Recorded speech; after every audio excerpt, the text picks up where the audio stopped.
I raised my son Daniel alone. From the moment he took his first breath in that tiny hospital room in Ohio, he became my entire world. His first smile, his first steps, his first day at school, I remember it all like it happened yesterday. His father passed away in a car accident when Daniel was only 4.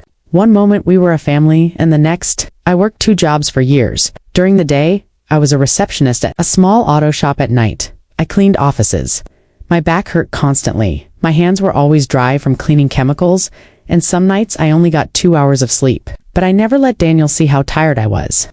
I packed his lunch with a smile. Every birthday I saved for months just to buy him something he'd love. He grew up into a good man, smart, kind, ambitious. I cried when he got his first promotion. I was so proud. I told everyone at the grocery store, at church, even my bus driver. My son made it, and I thought maybe all the sacrifices were worth it. Then came Vanessa. She was beautiful, well-spoken, and came from a wealthy family. Her parents lived in a suburban mansion in Connecticut. Her mother wore pearls to brunch and hosted charity events, the kind of people who thought eating at Olive Garden was quaint. She once asked me if I'd ever traveled outside of the Midwest. I said no, I hadn't. She raised an eyebrow and replied, "Oh, you must. It really opens your mind." Daniel and Vanessa got married in a lavish wedding at her family's estate. I paid for my own dress, my own hotel, even helped bake cookies. For the dessert table, I didn't want to be a burden. I assumed he was busy, building his career, adjusting to married life. I tried not to take it personally. When we did talk, I always asked about his health, his work, his dreams. He rarely asked about mine. Last Thanksgiving, everything changed. Vanessa invited me to their home for the holiday. It was a beautiful house-open concept kitchen, hardwood floors, white marble cozy. My outfit looked. I had worn my best sweater. Dinner was perfect, at least from the outside. Turkey carved with precision, mashed potatoes whipped like clouds, and cranberry sauce served in crystal dishes. But underneath the surface, I could feel the tension. Vanessa and Celeste kept exchanging glances, whispering. Daniel was quiet, sipping wine. Then, as we moved to dessert, Celeste began reminiscing about Vanessa's childhood, how she always made straight A's, how she won debate tournaments. Maybe if you had been raised by someone like my mom, you wouldn't still be using store-bought shampoo. Everyone laughed except me.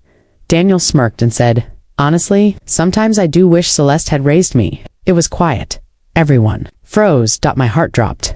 I looked at him, expecting him to laugh, to say he was joking, but he didn't. He just sipped his wine and avoided my eyes. I don't remember what happened after that. I think someone changed the subject. I think dessert was served. I don't remember tasting it. All I remember is that sentence ringing in my ears. I wish Celeste had raised me. I didn't cry. I drove back to my small apartment in silence. No music, thoughts, just numbness. That night, I sat in my old recliner, the one Daniel helped me buy years ago, and stared at the framed photo of us from his college graduation. My little boy in his cap and gown, beaming. My arms wrapped around him, my heart full, and I thought, where did I go wrong? I wasn't perfect. I couldn't afford piano lessons or private tutors. I didn't raise him in a fancy house or feed him organic meals. But I was always there. I was there when he had the flu at age 6, when he broke his wrist in middle school, when he got rejected by his first college choice. I held him when he cried. I celebrated his victories. I believed in him when no one else did, and yet, one sentence undid it all. The boy I loved more than anything in this world, the boy I would have given my life for, wished someone else had raised him. I didn't sleep that night, just sat there, replaying every moment, every sacrifice, every hug and kiss and "I love you" whispered at bedtime, and I decided, maybe he didn't remember. But I did, and I would not let my worth be measured by a single sentence said at a rich woman's dinner table. Still, it takes a heartbreak to open someone's eyes, and a mother's absence to remind them who truly raised them. The next morning, Daniel woke up with a foggy mind and a heavy heart. The previous night's words echoed in his head like a cruel chant. Sometimes I think it would have been better if Vanessa's mom had raised me. He sat up slowly, the early light creeping through the large windows of their suburban home. The silence was unnerving. No smell of pancakes. No sound of the kettle. No humming from the guest room. Just stillness, and then it hit him. His mother hadn't stayed the night. He leaped out of bed, calling out, "Mom!" No answer. He checked the guest room and touched. The bed was perfectly made. Not even the pillow had a crease. He ran to the kitchen. The coffee machine was cold. The front door was locked from the inside, but the back door was unlatched. On the kitchen table, he found a white envelope with his name on it. His heart sank. With shaking hands, he opened the letter.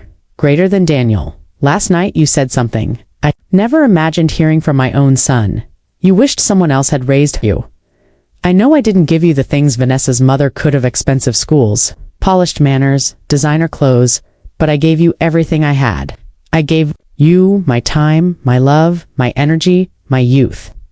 I gave you all of me, and it breaks my heart to think that wasn't enough. So maybe you're right. Maybe someone else should have raised you. I'll be staying somewhere quiet for a while. Mom. Daniel stared at the letter. The room swam in front of his eyes. A lump formed in his throat, but no tears.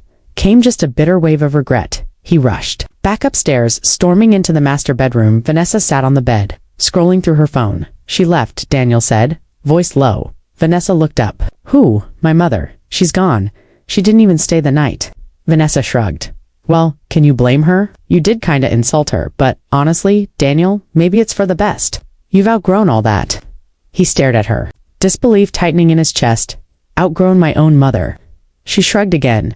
Your mom is sweet, but she's stuck in the past. Maybe it's time you realized that. A pause. Something in him snapped. He turned around and walked out of the room, grabbing his keys on the way out. He drove with no real destination. Just movement. He couldn't sit still. He needed to find her. First stop was her apartment across town. It was already cleared out. The landlord told him she had handed over the keys just last week. Said she needed peace and space. Panic started to rise. Had she planned this before the dinner? Next, he drove to her old church. The building was quiet, but the groundskeeper remembered her. She asked about volunteer opportunities, maybe helping with the community garden. Said she was staying with an old friend named Martha, out by the lake. Daniel knew the place. His mother had taken him there as a boy. Small house, surrounded by trees, not far from the water. A place she always said made her feel closer to herself. He drove without stopping. The silence of the road broken only by the relentless hammering of guilt in his chest. When he finally pulled up to Martha's cottage, the sun was hanging low in the sky, casting long shadows across the yard. The house was modest just as he remembered it, but peaceful. The wind rustled through the trees, and birds chirped somewhere in the distance.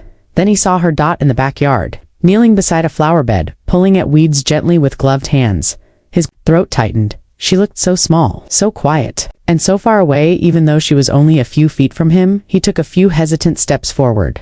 Mom? She turned slowly, her eyes meeting his. Calm, unreadable. No surprise, no smile. Just recognition. I didn't think you'd come, she said, brushing soil from her gloves. I didn't know you left. I found your letter. She nodded. Can we talk? She stood and wiped her hands on her apron. We're talking. Daniel stepped closer. I'm sorry. I don't know what came over me last night. I don't even know. I was stupid. Silence. I didn't mean it, he said again. What I said about Vanessa's mom. I was frustrated, caught in the moment trying to fit in with her world, and I lost sight of where I came from. Still, she said nothing. He kept going, needing to say it all. I remembered this morning how you worked double shifts to buy me that computer. How you drove across 3 states just to see me graduate. How you stayed up sewing my costume for Halloween. All of it. I didn't do those things to be remembered, she said softly. I did them because I loved you. I know, he whispered. She looked down, her voice steady. You don't understand what it's like to give up everything for someone, and then hear them wish it had been someone else. I do now, he said, and I'll carry that with me for the rest of my life. Silence hung in the air between them. I don't expect forgiveness today, he said. I just want a chance to show you that I see you now. For everything you are, everything you did. She turned back to her garden and knelt again.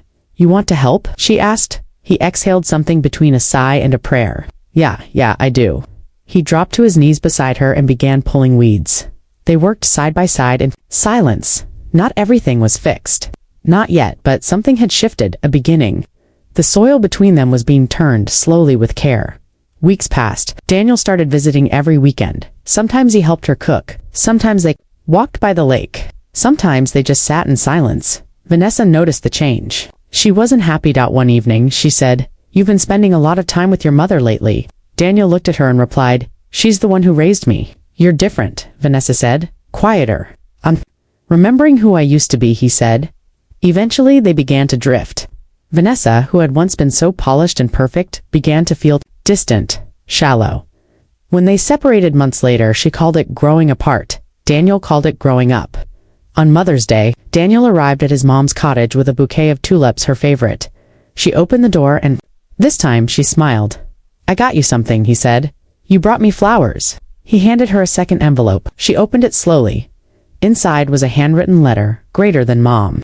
Thank you for being the one who stayed. Thank you for showing up even when I did in single quotes T. Thank you for being my mother, my protector, my biggest fan even when I said things that broke your heart. I can never undo what I said, but I promise, I will never forget what you did. I love you.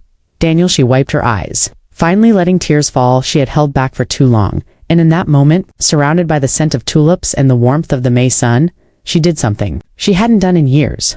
She pulled her son into her arms, not the man he had become, but the boy she never stopped loving, because even broken things when handled with care can bloom again.